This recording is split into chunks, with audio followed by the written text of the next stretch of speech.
Four very eccentric comedians sat down and had a very interesting conversation about God, touching on a pretty deep philosophical concept that actually led me to have faith in Jesus. Chris D'Elia, who was formerly canceled for some questionable sex allegations. Everything I've done has been legal and consensual, and that's true. Brendan Schaub, who's best known for having Joe Rogan tell him live on a podcast to quit his MMA career. If you had a wrestling match with Cain Velasquez, how well do you think you'd do? I think people would be surprised. I think you'd be surprised. I really do. I think he'd you up. And Theo Von, who struggled with addiction and has a fantastic mullet.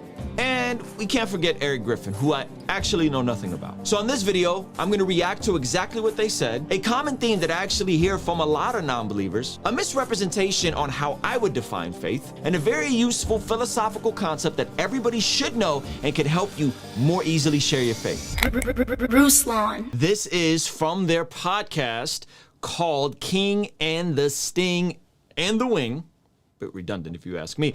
Let's jump right into it and hear some of their conversation regarding God, faith, and there's a really interesting concept here that I really want to unpack with you guys, so make sure you watch towards the end. I joke around about no God, and I don't know. Dude, I know people say like, no, we know you don't know. No, you don't know, but you don't know, but you No don't one know. does, I Yeah, know. so I'm envious of people that actually double down on it and believe it. but either way though, it's So the first part I wanted to point out is this idea of folks that don't follow Jesus saying they're envious of people who follow Jesus. You guys have heard Alex Hormozi say this. I referenced him when he went on the Graham Stephan show. $100 million entrepreneur has said he used to be a Christian, but he couldn't have certainty, and he envies people who are still followers and believers, because most people would concede that to live life as if there is a God is better than living life as if there's nothing, which will get us to a bigger macro concept at the end. But I wanted to point that out, is that one, these guys are acknowledging they don't know. Two, they're acknowledging that to believe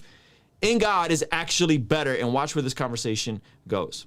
like when somebody says, no way, there's no God, it's like, how the you know, dude? Well, here's you have no idea. Here's a philosophy thing, okay? Let's say you don't believe in God, right? But you live with the principles that there is a God, and you believe, for the reason is, if there isn't, you're making the bet that you don't want to be a person that lives terrible because you think, oh, there's no God, and then there is. And Can you get to the pearly gates? Can you get to the pearly gates? So what he's saying, kind of echoing Jordan Peterson's quote, live as if there is a God. Do you believe in God? Well, I live as if there is a God. He's saying like, hey man, to live as if there's a God is actually better. Again, reinstating that idea, Jordan Peterson, reinstating what we've heard of guys like Alex Hormozi say. So this is very interesting.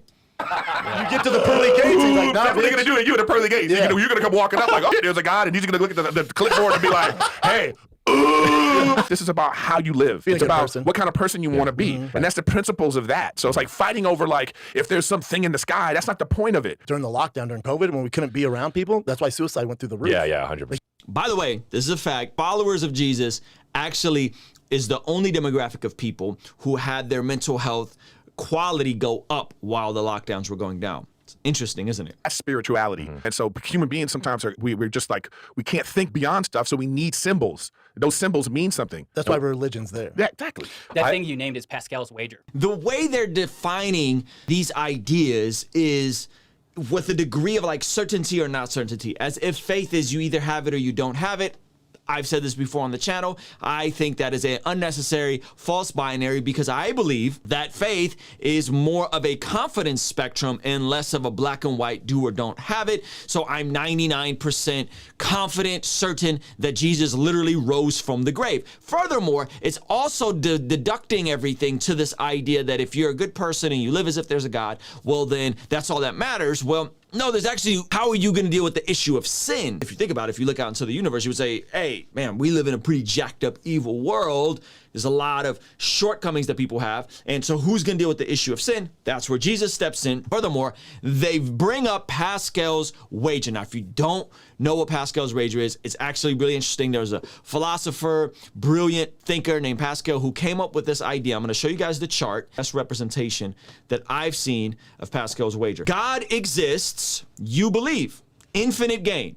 Enjoy everlasting happiness in heaven, right? Why? Because if we believe in Jesus, Jesus paid for our sins, for our shortcomings, for how jacked up we are, for the things that we may think, for the things that we may do, for the ways that we sin against people, the way we just fall short and don't do the right thing. Sin is a very multi-layered issue that oftentimes we forget, and we just think, everybody's a sinner. No.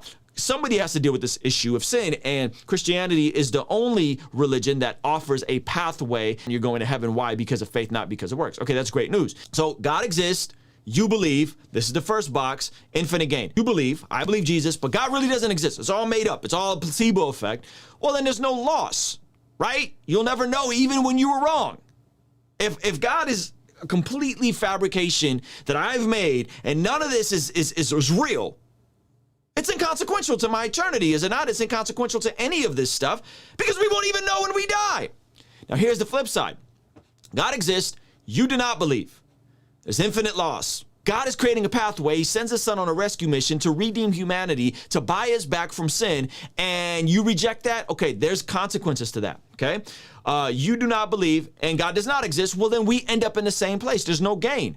You don't win if I'm wrong and you're right. We both end up in the same place. It's both inconsequential to our existence, right? So there's no loss. For me, I don't lose anything if I believe and God is not real. I still have tricked myself into a placebo that's made the quality of life better and made the benefits of following Jesus substantially better. And there's eternity in paradise and dwelling in heaven and all these sorts of things. This is Pascal's wager. And this was literally the reason why I came to faith, because once I reevaluated resurrection, once I reevaluated the history, once I reevaluated the change and the born again direct correlation I've seen in people I knew, I said, hey, if I'm going to wager something, I'm going to place my bet that God does exist, because I don't lose anything. There's no loss to me if he doesn't exist, right? Now, if I live my life as if he doesn't exist, if I reject Jesus, well, then there's grave consequences to that. I think what most people still are missing with regards to this entire exploration about God is, did Jesus really rise from the grave? If you guys want to hear 5 reasons to believe that Jesus literally rose from the grave, check out this video over here. I'll see you over there.